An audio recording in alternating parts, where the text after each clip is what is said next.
What is up, everybody? Welcome to Pop Culture Philosophers. I am Rockin Robbie Billups, and we are here tonight to discuss in full spoilery detail Episode 2 of the Disney Plus Marvel TV series, Miss Marvel.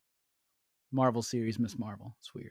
Anyway, we got a great panel of guests with us tonight, including Night Cinema. What is up, my man? Station, brother. Glad to be here.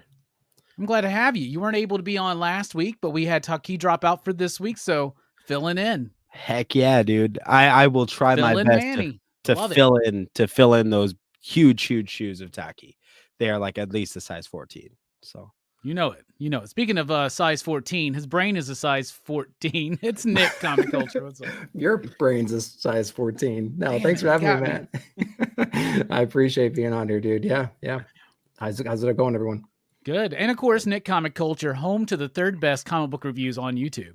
So getting up there. Speaking of third best, it's Phable. He's never third best. He's always second. How you doing, my man? Station. What's going on, fellas?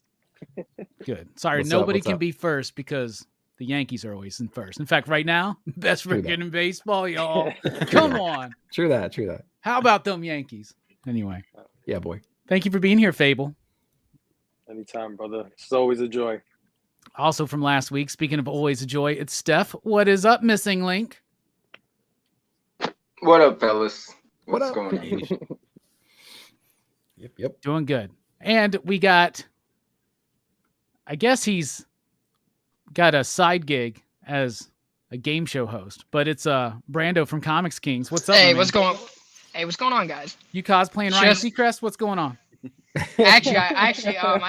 I sold a car to Ryan Seacrest, and he gave me this suit, just saying like, "Hey, thank you. Here's a discount. Here's my direct liners type shit." That doesn't ring very true to me, but I'm happy to have you here anyway, Brandon. Hey, I'm happy to be here, guys. How are we feeling tonight? I'm feeling good, man. So let's get into it, y'all. And just so you know, we got it down there on the bottom now. Spoiler talk, so no one can be like, "Hey, spoilers!" But spoilers. Yep. For Miss Marvel episode 2 came out today on Disney Plus. They don't have names, these episodes, do they? It was the last episode was like Generation Y. This one was Crushed. Yes. Crushed. Oh, they're using the names from the trade paperbacks is what they're using. Maybe we'll get No Normal coming up or something. But all right, let's get into it, y'all. We're going to be talking about this show in detail and what our ways of thinking are about it. Overall, I loved it. Again, I thought it was another super solid episode of Miss Marvel. I think it is. I don't know how it's going to resonate with who it's targeted for, right? I mean, it's targeted for families. It's targeted for like the family to sit down. I think most people will enjoy this movie or this TV series. I am having so much fun learning about Kamala and Amon's performance as Kamala, and learning about the world and the mystery. And I don't even care about the changes anymore because I am charmed by this show. It's got a great pace to it. Feels like something I would be into if I was a kid. It's way better than them CW shows. Speaking of way better than them CW shows, Manny, what do you think overall about episode 2? Oh, this is definitely at least 1 or 2 points above Legends of Tomorrow, if I had to say. It was good. This one had a lot more superheroics to it, deepened the lore a little bit. I didn't get as many moments with Bruno, which was a shame because I really love that character in the first one. He's in it. He's just, you don't get as many moments. His name was Brian. It's Brian right? now. That's right. As Kamran has decreed, but you did get a lot more time with Nak, who you didn't see in the first episode. So I guess it's a balance. There. This episode definitely felt like they're moving the ball down the field, whereas the first episode was just a lot of like characters. These are who the characters are. These are who we love. This was really plowing some field. So I thought it was pretty good. Yeah, it is moving the ball down the field. As far as her progression and her powers, the exploration of the origins of her powers, we're getting little increments on all of these things moving forward, including world building out, fleshing out this world. We get a little bit more of her brother. Like you said, Nakia, we get a lot more of her.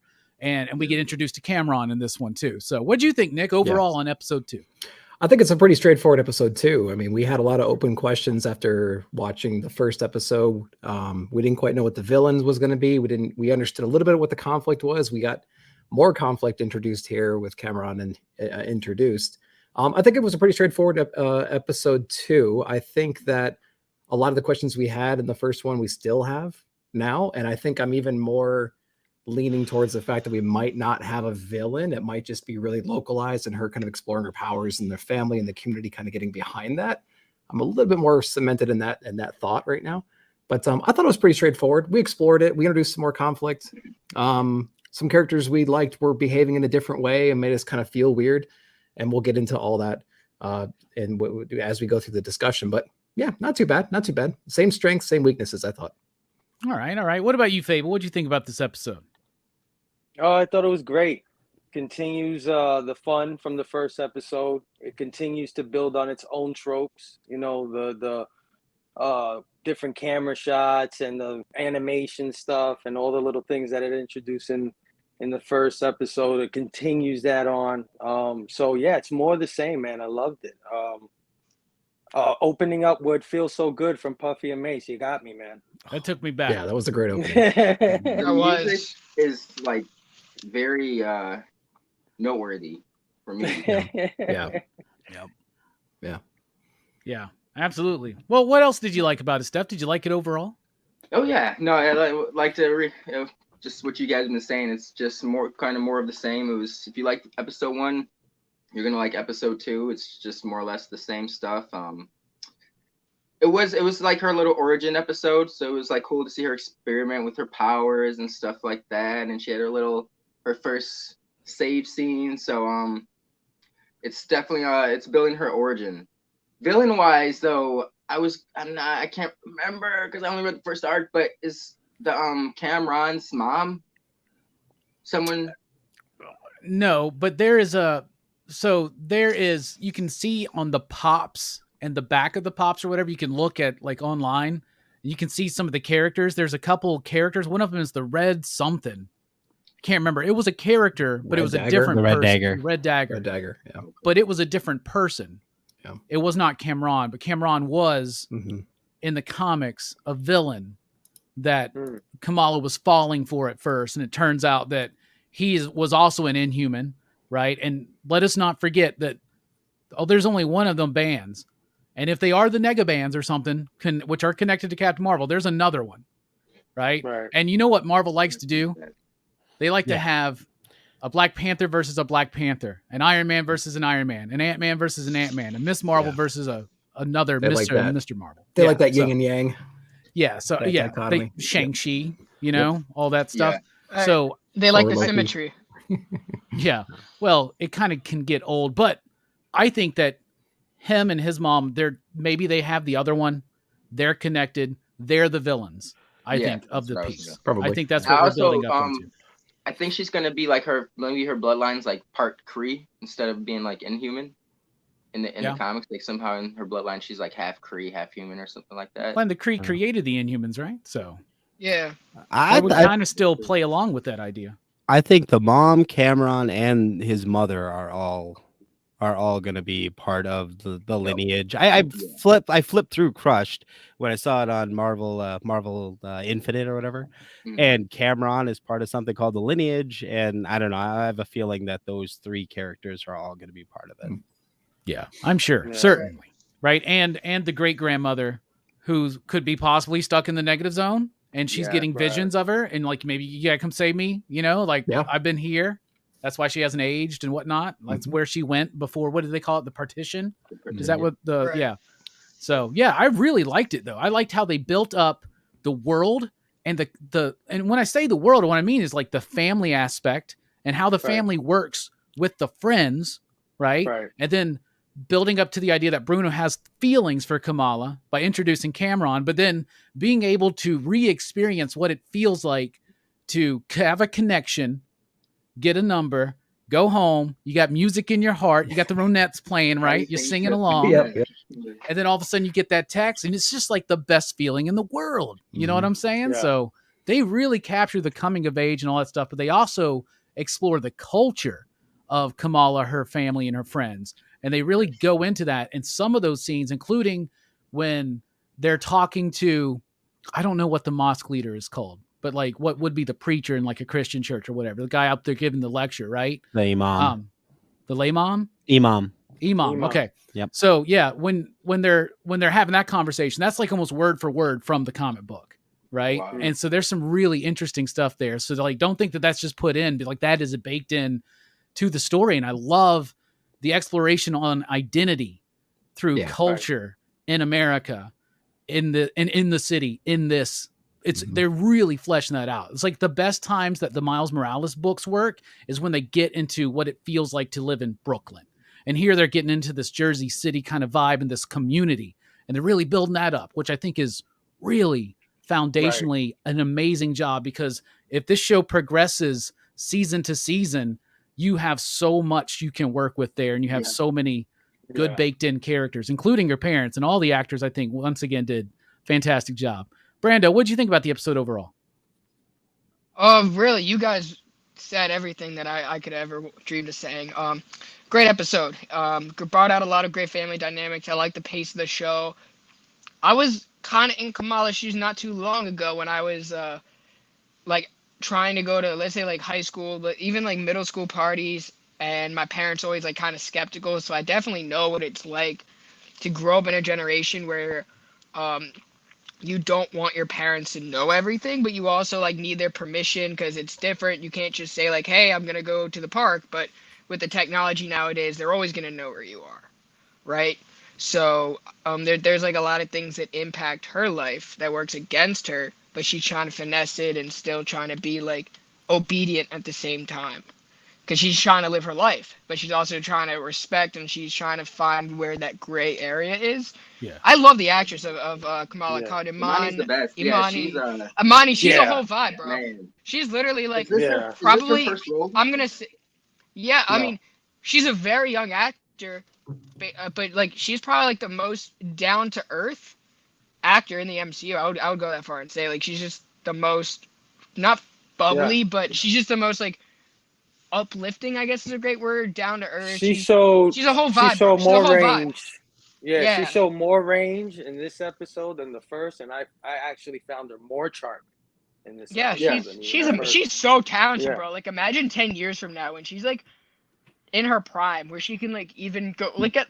Don't even think about Ms. Marvel, but the other films she could impact in the future, just based off of this. She's great.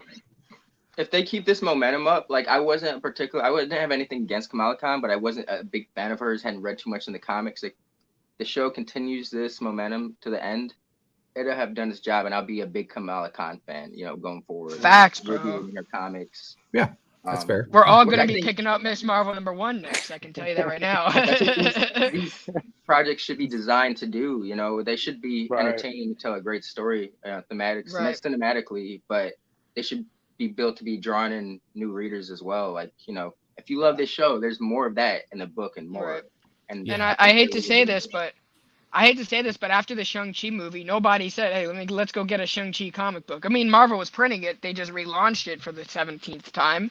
But, I mean, look at this. 6 comic heads are all saying, I'm going to go read Ms. Marvel. What does that say? Oh, I've been there, bro. I got the Beyond Limit and everything.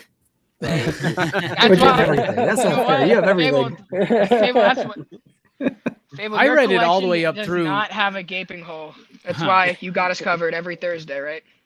Yeah, I read it up through. I read through the G. Willow Wilson stuff and the beginning of the Ahmed stuff, but I haven't read it in since like I guess the first issue of that. What is it? Is it the Beyond Limit or something like that? Yeah. No Limit. Yeah.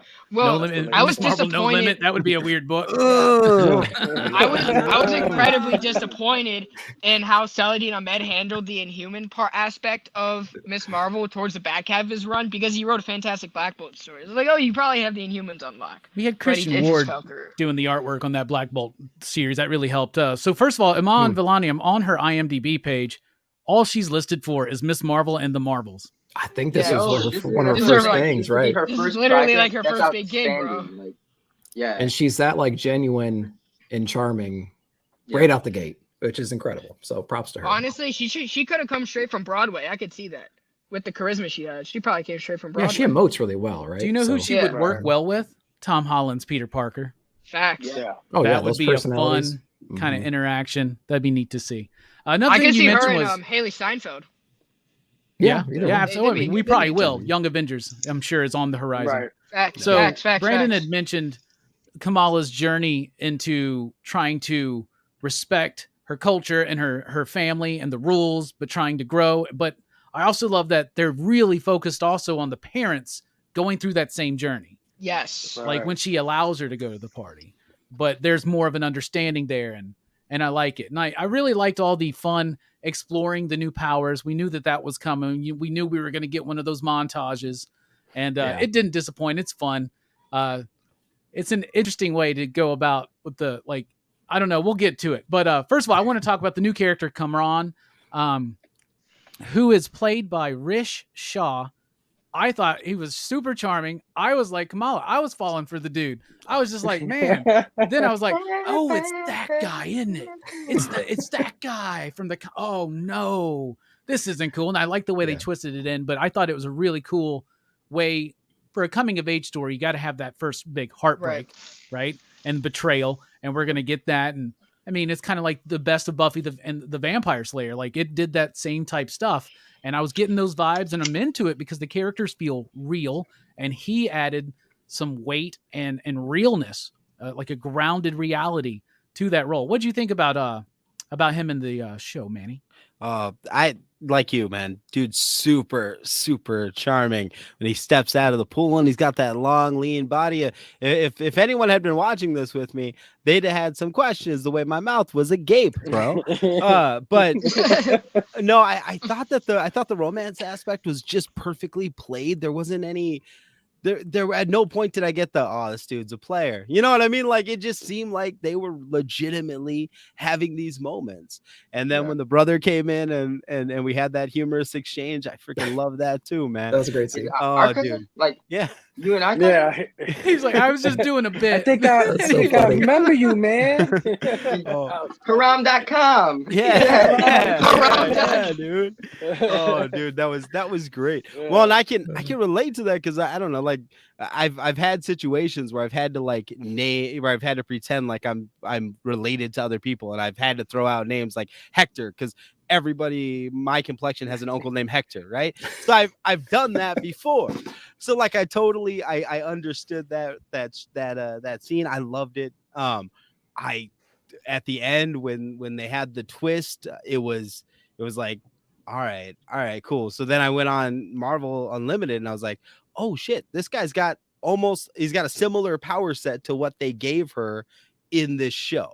So are the Inhumans, this version of the Inhumans, the lineage, is this just like the precursor, since they don't, maybe there's no Terrigen Mist, but maybe exposure to the negative zone gives them this sort of ability? Like I was really like, invested. Maybe, you know, yeah. So now I'm psyched to go back and read it. If I try to dive into it, so her great grandmother, who may or may not be trapped in the negative zone, has done something to shame the family, right? And in this family, what would that be? Especially back then, something like infidelity, right? And they're spreading all the rumors, right? One of those is probably going to be true because that's just probably how they're going to write it, so you can harken back to it, right? So what if she was shacking up with a Kree? Yeah. Get what I'm saying? That's wild shit, bro. That's wild. And that's a good way to bring the Kree back in. Get ready for Secret Invasion too. I mean, he probably ain't going to convert to Islam. No. You know? Not with that. Well, perspective or whatever. Jewish, though. Well, the thing though with the dad telling the story at the table, it's very specific. Like the music gets quiet, and they very much want you to hear that her mom didn't show up in Pakistan till the partition, right? Like I feel like there is a reason why that bit of dialogue was punctuated by the lack of background noise or anything else. Like I feel like they want you to know that.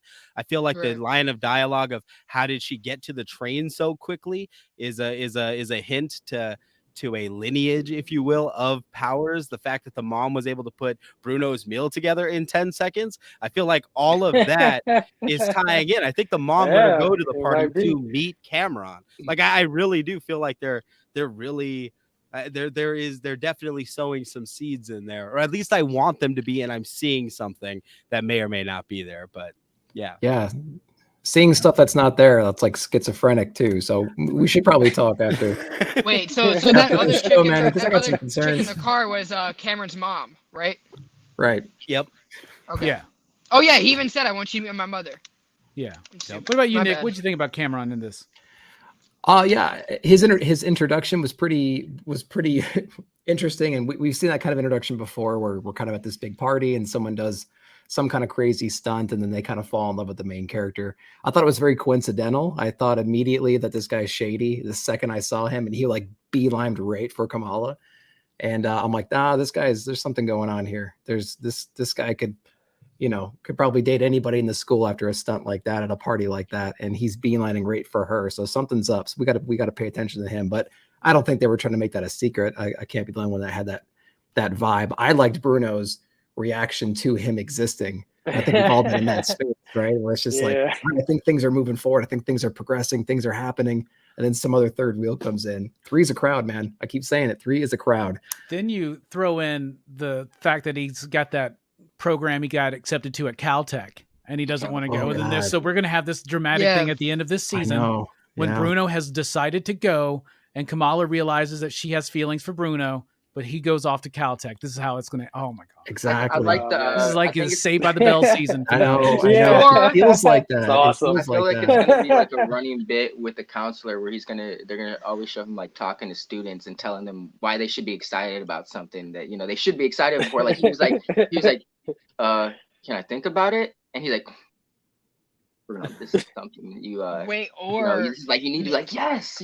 And he even last episode when he was trying to tell Kamala stuff she needs to do, like she wasn't. It's not the reaction he's looking for when he delivers this news. I think that's going to be like a running bit, but he's pretty funny. Yeah. And the poor guy has his office in the library. Did anybody notice that? Like this guy, like I never had a guidance counselor whose office was in the library. They're just like, where do we stick this guy? Yeah. But what do you think about the? Oh wait, let's go ahead. No, what's interesting about the guidance counselor though is like both of those conversations, he has the privilege of having experience and knowledge about a perspective way larger than these kids, right? And so he's trying to clue her in. He's trying to focus her, get her back into the moment. And then with Bruno too, it's like, dude, this is an easy choice. What are you doing? But like he's so wrapped up in the now that he just can't even process a simple decision like that. Yeah. So it takes you right back to high school. Yeah. So it did a great job with that. That's another reason. Like this doesn't feel corny. It feels super. I mean, maybe this is just an old head saying this is what kids feel, but this seems authentic. Like it seems like they're just teenagers being teenagers. It's not acted or anything like that. So, what do you think about all that, Phable? Yeah, I'm like Nick. I thought he was shady from the jump, just off his entrance, man, and the way he was like on Kamala hard body, and she was at the party. She had that hat on. She's looking goofy as hell. But he beeline straight for her. So yeah, I thought something was up with him. But like Nick said also, I like the reactions from his existence, right? Like the way Bruno started acting, the way she started acting, that shot where I guess he gives her the number or whatever. Yeah. And then do that like bouquet effect, but all the bouquets are hearts. Oh. Right, like I love that kind of thing. So yeah, I just like his impact really, but I knew the guy was shady. Everything he was doing was convenient. It's too good to be true. The end. But you want to fall for it with her. You know what I'm saying? Because they're connecting on Bollywood movies. That's another scene straight from the comic. Awesome. Yeah. Like that scene is straight from. I think it's the same movie that they're talking about.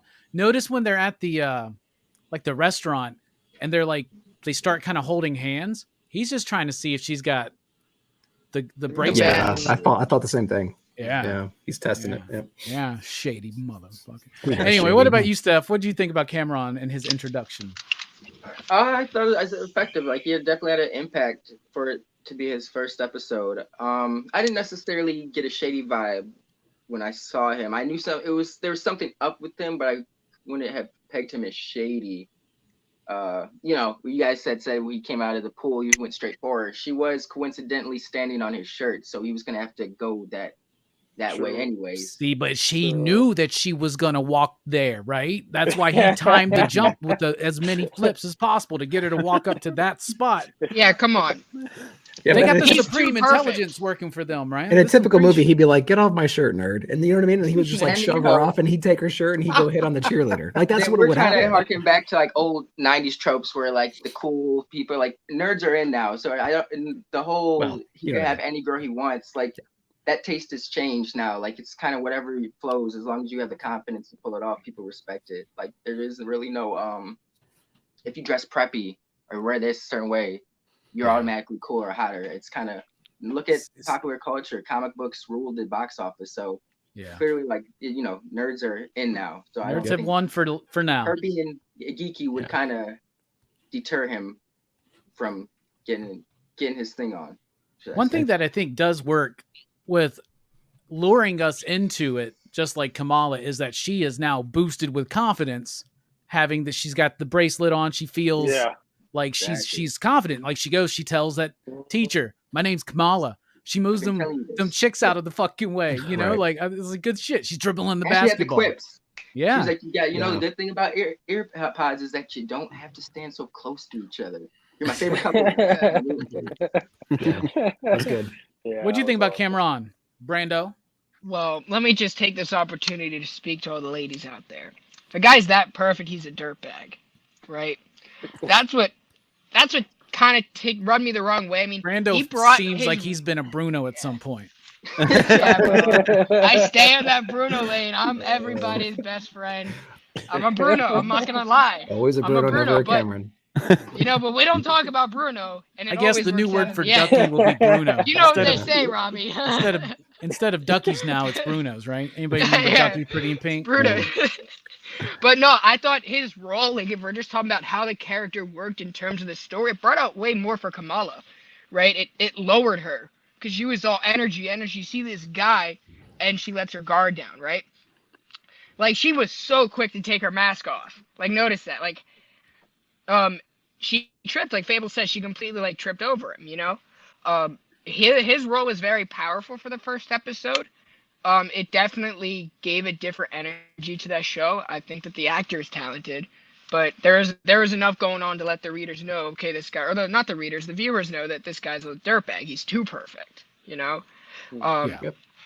So yeah, they're building something, and I really like it. Maybe when Bruno goes to San Francisco or goes to LA or wherever Caltech is, it's in California. Hey. Maybe Kamala joins the West Coast Avengers. We still got Hawkeye out there. We got 2 Hawkeyes now. I don't even know if there's an Avengers right now in the MCU, bro. Why would there be a West Coast Avengers?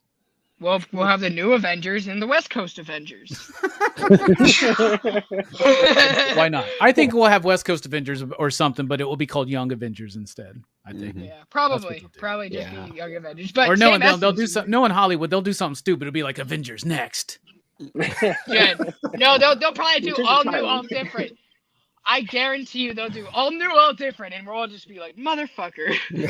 Or they'll just call it the Champions. They may do that, but they want that. You know what? I would be down. They need that. I would be down for Champions. They want that. If they had like a running bit where it's like it was under the guise of another name, like the show was called Young Avengers, but within the show they didn't want to be called like the media was calling them Young Avengers. Like we didn't call ourselves that, and so like throughout the show they're trying to figure out a name like. Should we be West Coast Avengers? Should we be Champions, Defenders? Something like that. like Night. Yeah. Nightlight and Night Monkey. Right. Yeah, right. Cinema. Night Cinema. Obviously. Night cinema. Yeah. But obviously, like Avengers, the name Avengers is gonna sell more than like a Champions, right? If you just think about it like that. For the general public. Yeah, but I'm saying the show's called Young Avengers, but that the people know the show is Young Avengers, but within the world of the show, they don't identify themselves as Young Avengers. They're like, yeah, they can just make a bit like, oh, we can be the Champions, and then what? Wiccan will be like, no, we're the Young Avengers, and be like, yeah, that's probably how it is. Then they're like, we can be the Defenders. Then Matt Murdock shows up. He goes, this is a subpoena. I'm a really good lawyer. All right, this is copyright. We touched a little bit on the world building, and in particular, how they built up the family history, the community by introducing the church, having the festival, and seeing her friends interact with the family and her community. And I just love that. I thought it was amazing. It was teaching me things like the partition stuff and things like that, like stuff I don't really know about because it doesn't get taught over here. Yeah. You know what I'm saying? At least not when I was growing up, right? Like it's not something that was a focus. And so it's an area that's always lacked in my like understanding of history. And it's been something that over the last several years I've tried to dive into, but obviously not super fully. But I love just the look into it and how maybe, I don't know if it's trying to craft it this way, but most Americans have had some experience of going to a mosque or a church or a synagogue, but like, you know, a lot of Christians maybe that think that it's a foreign concept, Islam or something, and very different from what they do, to see that it's kind of very similar. You know what I'm saying? It's all potluck dinners and women gossiping, shit like that, you know? Well, all the three monotheistic, whatever. So monotheistic religions are like same roots, just told in different ways, really. Exactly. I mean, but we're not going to get into a religion discussion, obviously. But I love how they build I just recommend going to Israel. If you ever get the chance to go to Israel, take the opportunity. It's a beautiful country. I'd love to go to Israel. But what do you think about the world building, that family stuff, the community? What do you think about the whole package night, Manuel? We gotta do the tick so I can be Batmanuel. I've been waiting for that. I'm Batmanuel. but the world building in this, I absolutely adored those moments. Those kind of quiet moments that we had about the partition, specifically the one with Nakia and Kamala in the bathroom. The way that it mirrors Kamala's journey, right? When like, well, I didn't know exactly who I was, and when I put on the hijab, I had a sense of purpose, and I knew who I was. That just like with the bangle in Kamala, like we're seeing this really cool mirror, and it really does. It takes something that could be very foreign to a Western audience and makes it relatable. You know, they're similar on the other side of the MCU with Stranger Things and the Hellfire Club t-shirts. Once they put those on, they knew who they were, just like Kamala, you know, and that crossover is going to be fire when that happens. That I loved those moments. Those were great. And I think that there was some definite foreshadowing in those moments as well. So I can't wait to see how that all plays out. Hell yeah. What about you, Nick? You are comic culture. What do you think about the cultural aspect of the show? I loved it. I really liked when they were breaking down what was like a festival. What was it? Was it like just like a big giant I think it's one of the kind of a thing? I think it's one of the holidays, like because they said it's the minor one or something, right? Because he's like, it's already here again, and he's like, it's the minor, because there's a lot of like religious holidays. Somebody could look it up, I'm sure. It was interesting when they're going through there, because we kind of talked about how it kind of mirrors, you know, whatever religion that you're in right now. There's all these little cliques, right? And so they had like the Illuminantes were awesome. I loved that name, was perfect. And then I was disappointed Black Bolt wasn't there. Yeah, well, yeah. I'm disappointed that Black Bolt got sucker punched after his lips got sewn shut. Yeah, that's a whole other thing too. But the fact that they kind of identified all the little subgroups within there kind of made it more relatable for everybody else too. But they did do a great job, as Manny and everyone else has said so far, of peppering in these little cultural things in there. I think there was even a history class too, where she was complaining like, oh, we spent a whole class on this, but we only spent 5 minutes on this giant battle that obviously had a lot of impact on their culture and everything too.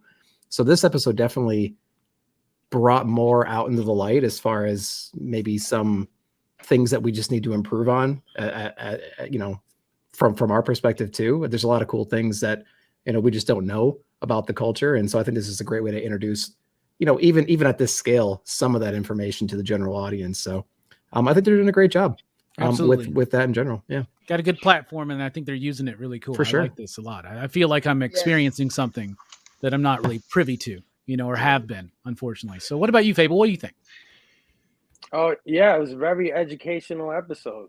I learned a lot too. I mean, I immediately opened the map of Pakistan, India, trying to see where the partitions were and things like that. Like I was really trying to educate myself after the episode. But yeah, the world building, you know, all the, like Nick said, all the cliques, Illuminatis. I think one of them was called the Pious Boys. The Pious Boys and the Mosque, Mosque Bros. Mosque Bros.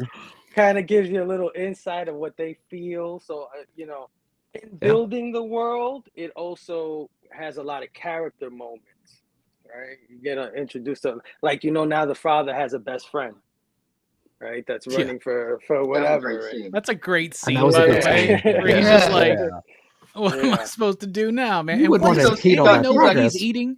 Like it looks like some kind of like candy something. Yeah. I don't know. It looks so good though. Yeah.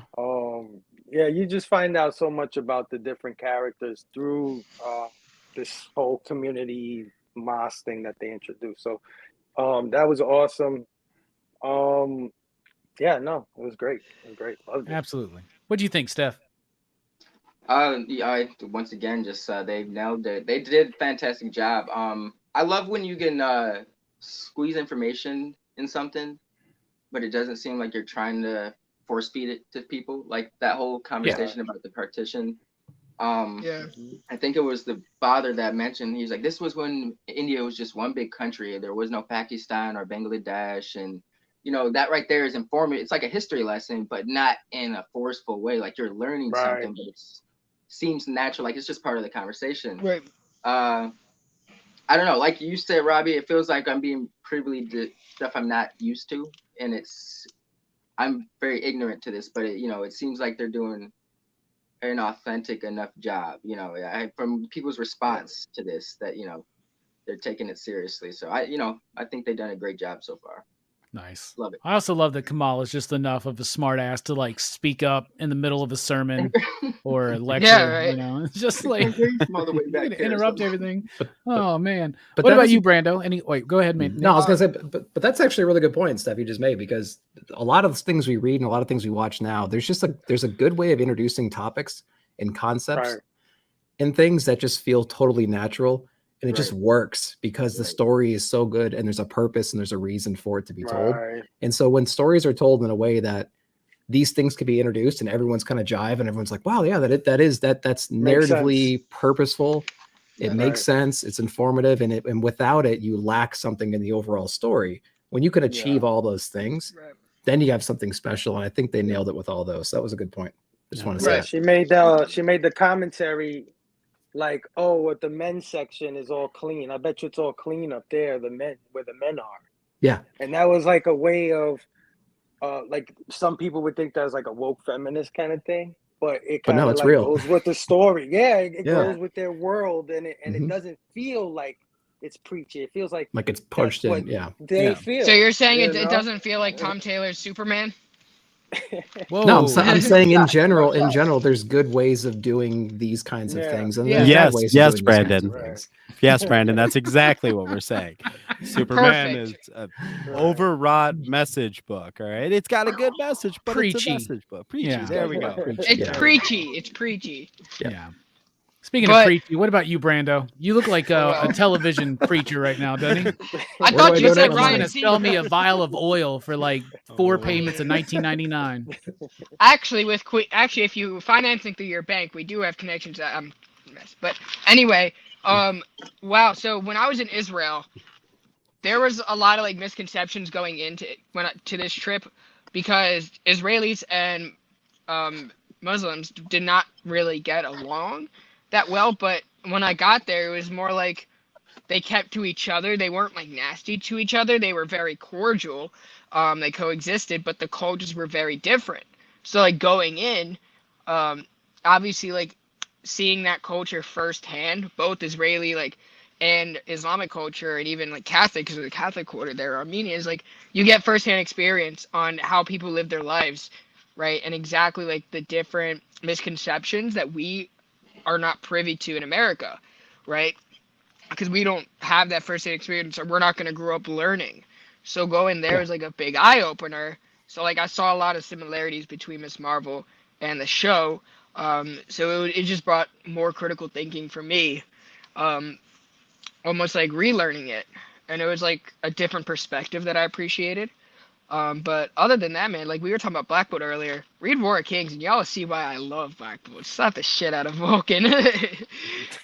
and then talked at the end. Like, come on now, that's awesome. But so you think they did a good job with the world building? I think they did an exceptional job. I think that they did a very exceptional job. Good job. Yeah. All right. Respect. Yeah. Yep. A call to action. I want to talk about that last scene when you have the ice cream pizza kid, like dumbass kid hanging. First of all, I just want to talk about this whole bit, how her powers were displayed, and that her first moment her second moment actually doing something heroic, but a little bit more dangerous than what she did when she saved Zoe, right? So, first of all, that dumbass kid, like, it's easy to do that without fucking falling out of a goddamn window, first of all. Secondly, everybody's like, help, call 911, what do we do? I'm like, someone run the fuck up there as quick as you fucking can. Everyone's just well, they were leaving that for Miss Marvel. But, her, and at first I'm like, you need to hurry, Kamala, right? But you get this is scary. She's like walking out on like shit that she's just making, right? And I love how her powers had been fritzing on her. Yes. To show that like, it's even more unnerving. Then she just goes for it. A rough saving for that kid. And at the end of all that fucking shitty kid, who probably is the mosque fucking shoe thief, right? But that fucking shitty kid is like, my ankle! Motherfucker, you're alive. Your dumbass almost died. That like, was you should have karma. died. That was Karma's ankle, Yeah, right? Yeah, for sure. Now you A very cultural aspect.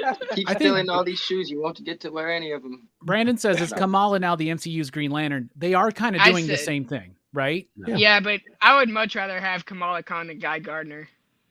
I don't think she's going to be creating constructs like that, though. Like, if she wants to create, like, a unicorn or a race car, she's going to be able to do that. I think it's going to be more aligned visually with what she can do in the books, like with the big fist and shit, because they're kind of doing that, right? So, I don't know, but being able to use platforms like that is kind of neat, because she'll be able to go. But it's also now, that's how we're going to see Susan Storm move. You know what I'm saying? Like, she's going to be able to do shit like that. So that's going to be neat. What do you think, Manny, about the sled? What's that? The ice sled, Iceman. How she was like. It also feels very ice. Like, we're going to get an ice sled thing. You think so? Because I was like waiting for that. Like, it was in the montage. Yeah, you're right. She did an ice slide. Yeah. When she was training, she did that real quick. Yeah, that's right. Yeah. That was a good little training montage. Manny, what did you think about that that big action It's only one training montage. That big action sequence at the end.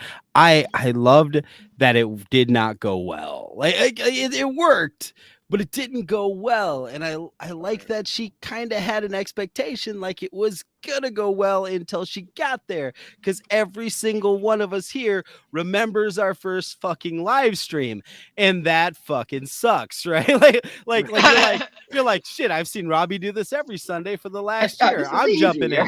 And then you jump in and you're like, well, if anyone's watching, just go ahead and say something in the chat so that I know you're here. And you do that for 15 minutes. Go back and watch my there's first one. There's like 5 stumbles, 5 little like this little hair or like the oh shit thing. You got so much else going on. The first Rockin Robbie Live, which was called Robbie Rants Live at the time, was just like, it starts off like, hey everybody, how are you doing? Going live? Yep. This is Robbie waiting on people. Still says 0 right there, and just like just talking to myself. Like, do I just wait? Usually the first come on stream, someone's like, "Yo, so what's up?" You're like, "Good." Shit. And now you're all experts at it. Look at y'all. Look how far we've all come. Exactly. I think I almost cried the first time you and Phable were. I had like 10 people watching, and I damn near cried at the end of the stream. I was like, thank you guys so much for being here. But yeah, so I love that because we can relate to that. We understand that. And I like the Peter Parker drone things that come after her. I like that instinctively she's taking those out, and the action was more visceral there, and there was nothing showy about that. She was using her powers the best in that section. Yep. Right. So I liked that you saw that transition, and then the fact that damage control shows up, because admittedly, if I were to put on a cosplay costume and go try to save somebody from a building, chances are the police are going to have some questions for me. So I like that, like, realistically, it was very relatable while still being fantastical. I really like that. And then the ending, the twist that we had, I thought was really, really well done. I love that scene right when she falls over the other side of the car and she looks like she's just about to cry, like she's just shaky, and it was like everything was, again, just so relatable. I freaking love it. Yeah, absolutely. I was gonna say something. What the hell was I gonna say? Don't remember. Nick. You know what they say about saying stuff, Robbie. So anyway, what do you think? And I'll interrupt you when I realize what the hell I was going to say. I remember. No, I don't. I did. Go ahead. I'll give you a standing Robbie 8. knows what they say. No, okay. So, I thought it was good. I think this episode in general was pretty much. I think you saw everything coming, right? So the end, the big climatic like battle with her saving the kid and everything. I think it needed to go that way. I didn't see her like confidently jumping up there, jumping on those platforms like she did in one of the training montages, grabbing that kid, putting him down. Everyone cheers for her. Like that wasn't in the cards for her during this episode. That wasn't the thing.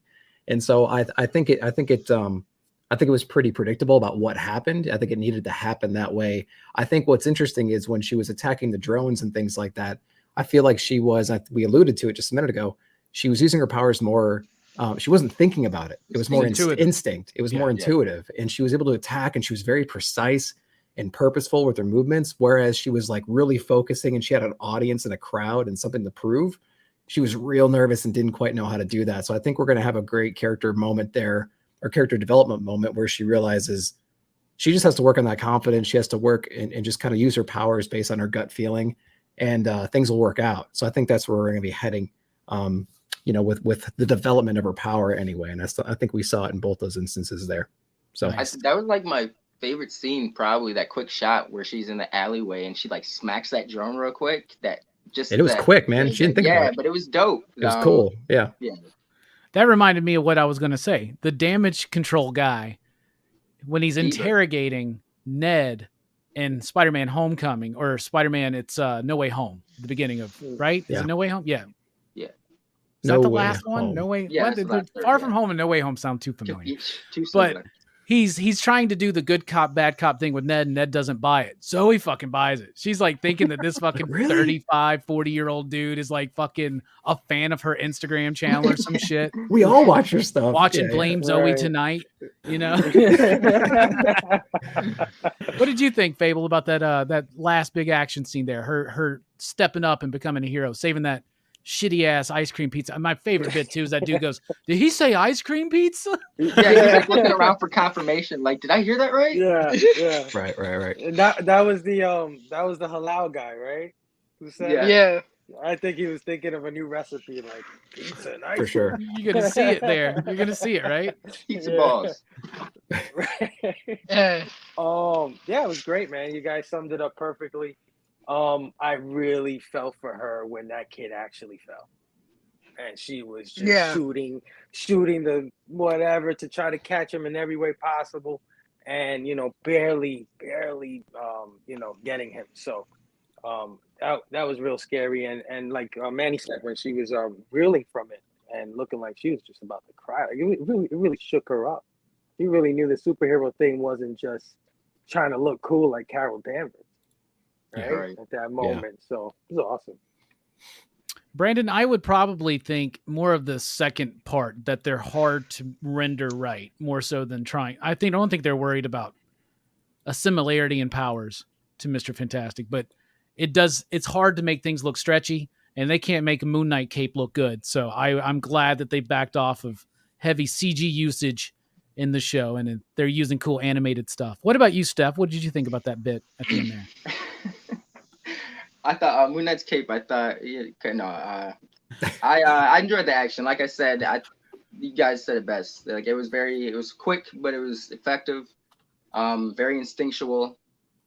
I do like the call outs to her powers in the comics, like with the fist and everything when she tried to reach out for the kid. But I think that the action was great. Like it's not trying to do more than what it needs to do. Like everything serves its purpose. They don't, no unnecessary shots. Like she needed to make that quick leap over them, and she did that. There was nothing sweet about it. They just showed that she could do it.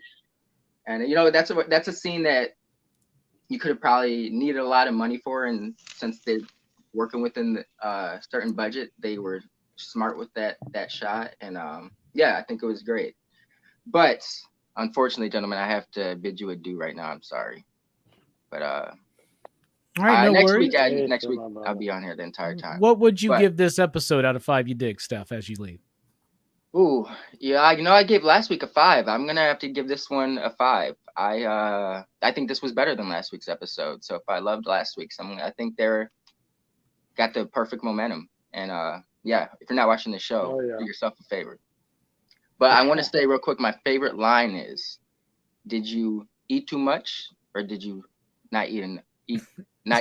Eat too little?" Yeah.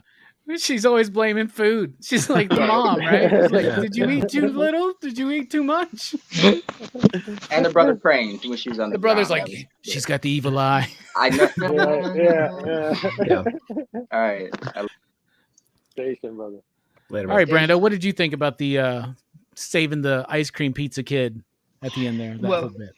Well, when we were all kids, or when everyone was a kid at some point in their life, did you ever like picture yourself being like that superhero to jump and like save a kid? Or, like you're sitting there like in school, or like you're at recess and you just daydream and you have like that daydream. Did that ever happen to anybody? Because I remember being a kid, right?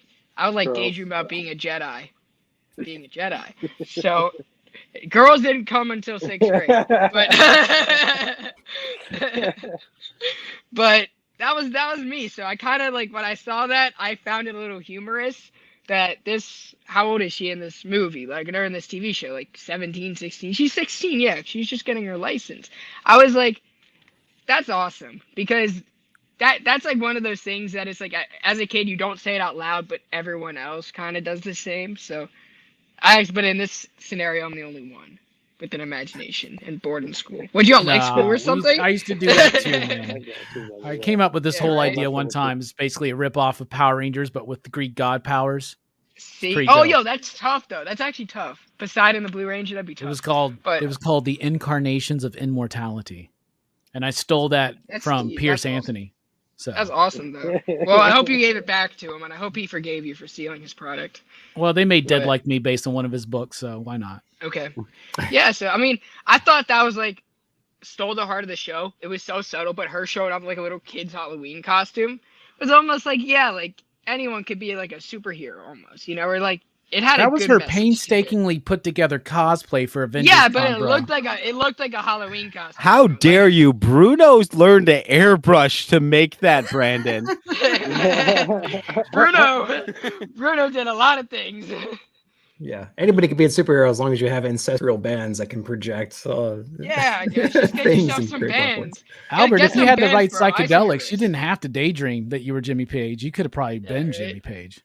See, we're all saying things that we used to think about when we were kids. Yeah. I like it. And that's kind of the whole point of the show. Is like it has like that warm thing. Like it feels like an animated Disney movie, but in a Marvel live action. One of my first big ambitions when I was young was to be one of the kids on Kids Incorporated. And if you remember, then you know. KIDS. We're Kids Incorporated. Come on. I used to always think that there's like a magic watch that can switch into different fandoms. So I could be like a Jedi, but if I turned my watch, I'd be like from Avatar: The Last Airbender. If I turned it, it'd be from Ben 10, right? Or like I'd be from Harry Potter. Like, oh my gosh. If anybody watched Ben 10, let me know. That was awesome. That was a good show.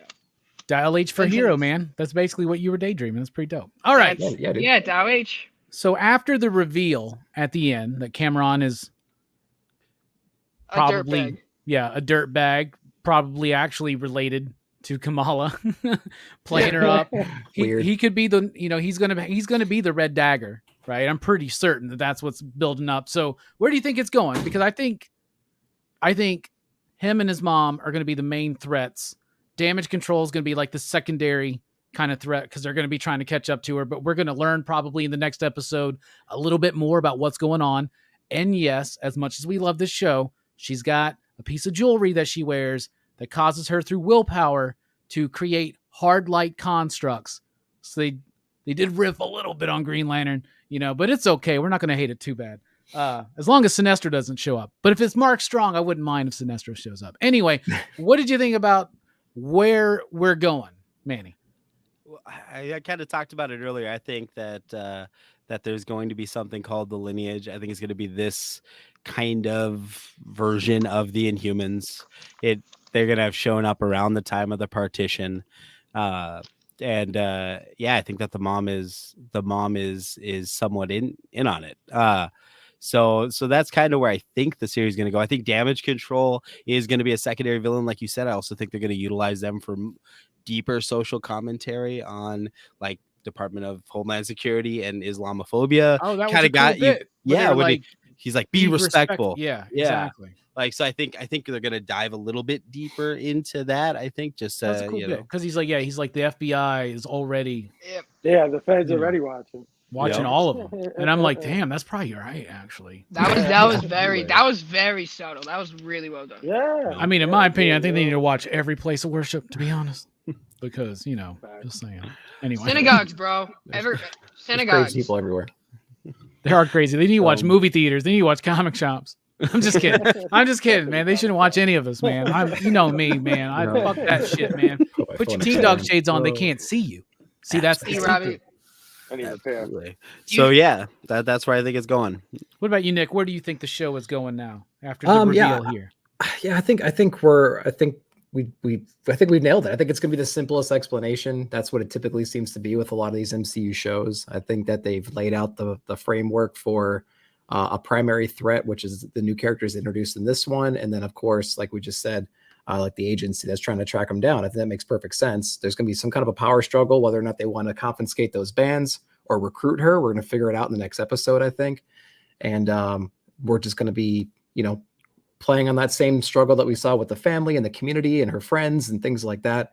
That makes a lot of sense to me. The other thing is, I'm wondering about how much of the power is from the bands and not inherently in her because of her lineage, just because they had that one scene and they purposefully spent a moment on it where he has like the iPad where it shows the power source and he's like, it's coming from within you, and it's like channeling through her arm through the band. So I'm like, and for someone who just learned to airbrush, okay, Bruno, I guess you really are getting accepted to this Caltech program. He's got like heat map apps and shit for his iPad and stuff. Anyway, so I'm like, I'm wondering if we're going to get to a point where they actually do steal the bands from her and then she can actually harness that power without them. And I wonder if we're going to head in that kind of a direction too, kind of like a Lone Star, the power is within you, you know what I mean? Kind of a thing.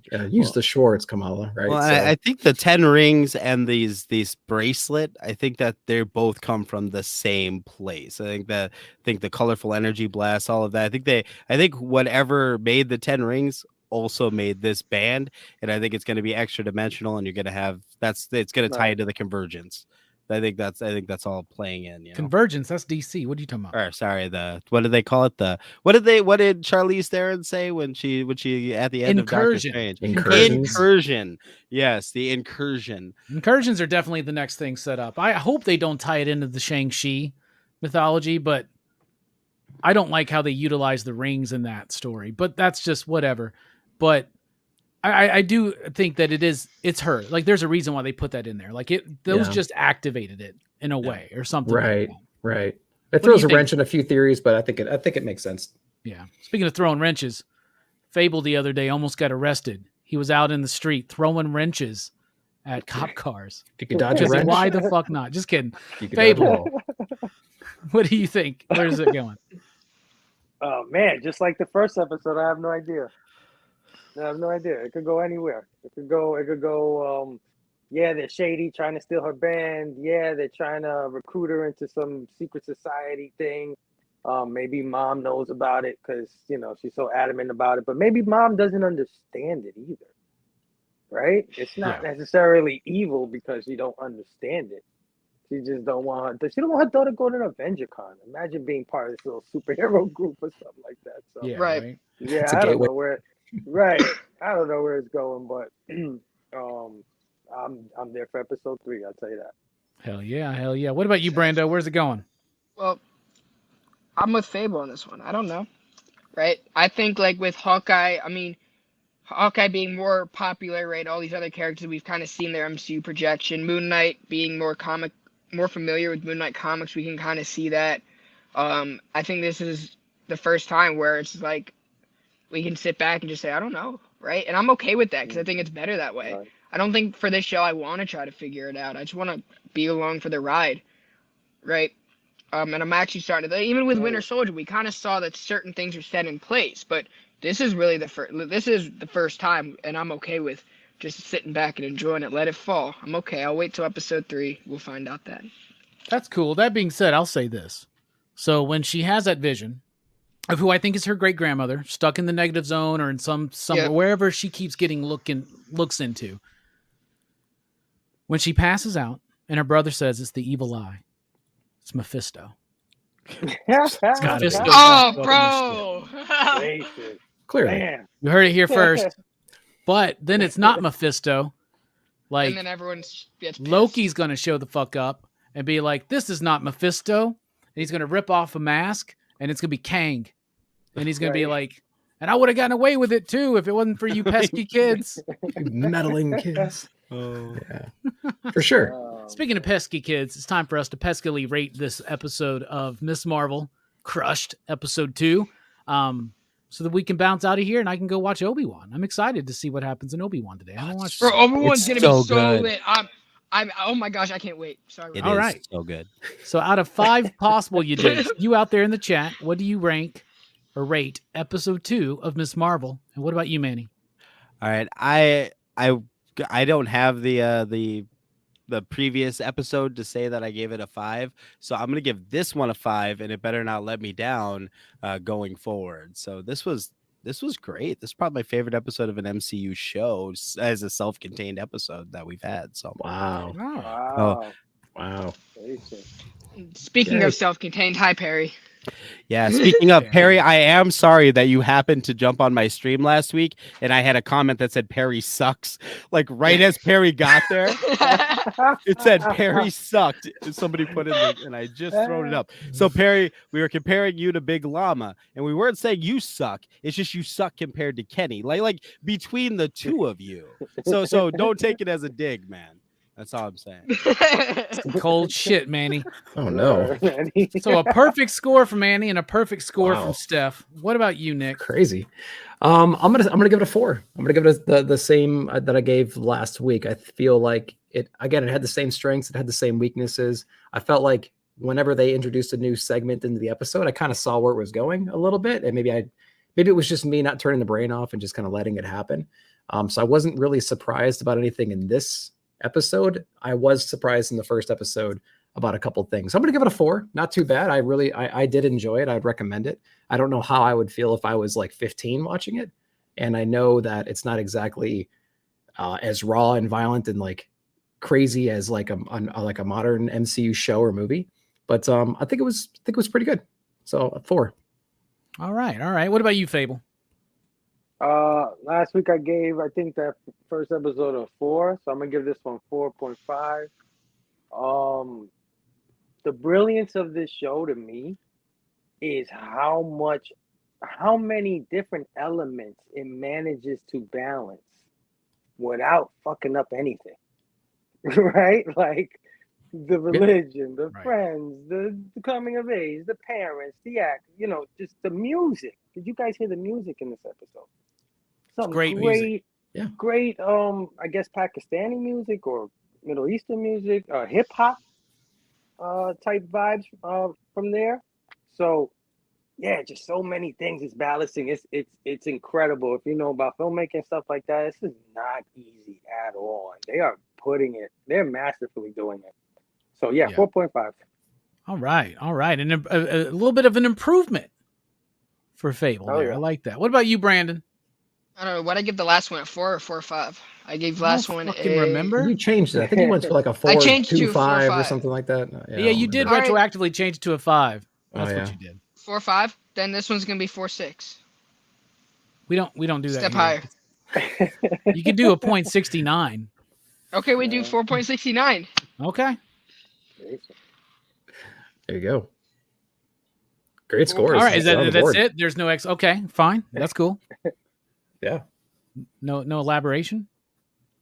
Oh, elaboration. It definitely picked up its momentum. Thanks for being here, I Brandon. didn't know you wanted. You know what? It picked up a lot of great momentum in the show. We got more answers. Like you guys said, it was very well balanced, very well shot. And I'm honestly just like astounded by how talented Iman is. So that's really it, man. It's just hitting all the right spots, and it's going to keep going from there. So I'm not going to give it a 5 yet because I think they're really going to surprise. Like, I think we're just scratching the surface for how great this show is and how special this journey is. for the MCU as a whole, because if this character has a lot of great reception, that means they can do it with any character, right? And we're going to get a whole new generation of Avengers that is all from the film, because the comics didn't really do a good job with the all different Avengers. This is capturing the heart that was supposed to. I like that. I hope so. I hope they don't think it's easy to capture what they're doing, because I think you're all right. We have something special here, but I think it's the perfect. They're doing everything the right way, I think, and it's not easy to do. Like Phable just said too. It's like, don't think that you can bring in another Marvel character in her age range and just kind of like half-ass it and expect the same results. They're doing some really good work here, and I hope they keep it up. So, yeah, exactly. I feel the same pretty much that I did last week. I fucking loved the show. I thought it was great. It had a great pace. It had brilliant performances. I was into the characters. Maybe I like it a little bit better, but I'm not going to like move it up a 0.1 or anything like that. So I'll just say I liked it as much as last week, if not maybe a little bit better. So I'll say the higher point of 4.5. So I'll repeat my score from last week, 4.5. So 4.5 from me, 5 from Manny, 4 from Nick, 4.5 from Phable. And what was it again, Brando? 4.69, dude. For a PCP average of 4.5.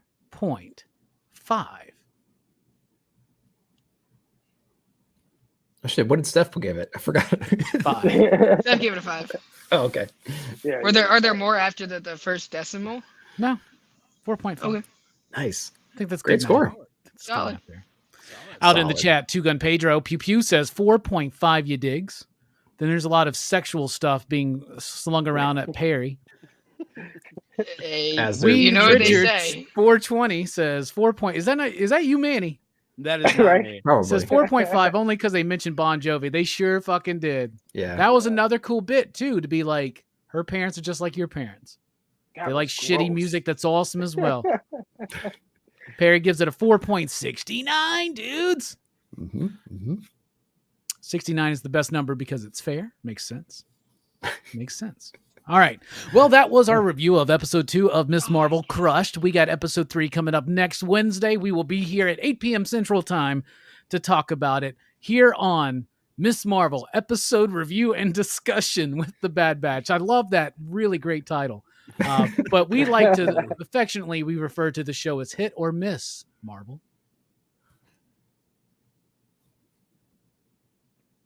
Oh, I get it. Manny, what's coming up?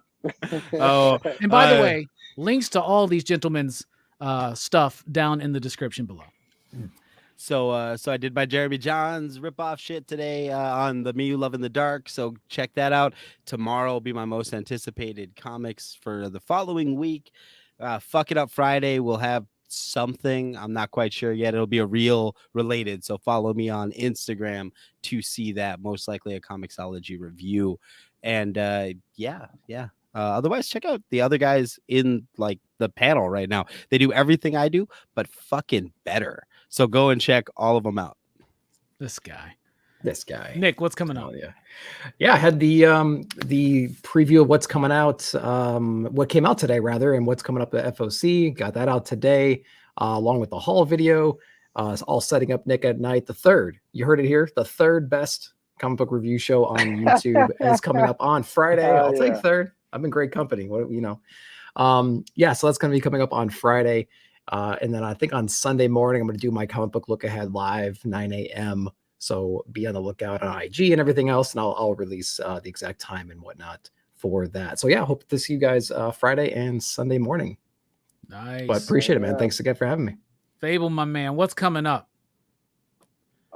Tomorrow, 9 p.m. Eastern on IG Live, you're doing Fable's Got You Covered. My top comic book picks from the following new comic book day. Favorite covers. Steph is joining me for that one. And then special Blame Fable tonight on Sunday because Saturday's my birthday. Sunday's Father's Day.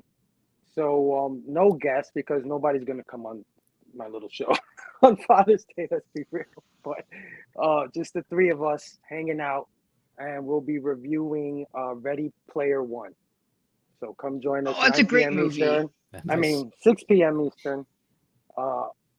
IG Live, Blame Fable tonight with Missing Link and Big Herm. Nice. Looking forward to it. Brando, what's coming up? Well, not much. Just Christ on Infinite Rants for now. I'm gonna try to do a comic book recommendation video or a review video, because try to substitute weekly wrap up. So I'm gonna move to more pre-recorded reviews. Try to get those out. Try to read my books, in time. But yeah, man, I'm just getting back into the swing of things. Still try to balance everything. But Robbie, thank you so much for having me on tonight. Definitely check out these guys too. They're all putting out content we have every week covered. And we're ahead of the game, so watch all these guys. They're great. Manny's they get the already word did out that, before it's Brandon. out. Manny's already done that bit. I'm reassuring what he said. I'm just kidding, man. Thank you all for being here. I really have a lot of fun doing these. For us at PCP, we'll be live again tomorrow night at 7 p.m. Central Time with a conversation with Sean Lewis, the writer of King Spawn Scorched, and the upcoming Above Snakes. So be sure to check that out. Dylan's Horror Show on Saturday night. Horror Express. I watched this movie last night. I have some grievances against Dylan. The first Hammer movie he picks is going to be this one. No, it's got. We're going to be. The one. It's going to be some good discussion. Some good. No, that movie's brilliant, bro. And then let's see, Rockin Robbie live on Sunday night, but PCP movie night. It's Mike's pick, Saint Maud. It's an A24 film. We rolled our eyes when Mike picked a movie nobody's ever heard of. I watched it last night. The movie's fucking balling. Y'all need to watch that. That movie is disturbing. Nice. That movie is really good. I would highly recommend it. And it gave me Frailty vibes. So just a little bit, but very different. Anyway, that's the show for tonight. So we're dipping out. So we'll just end it. I guess we'll end every episode like this. Ooh, I'm blinded by the lights. Oh, I can't sleep until I feel your touch.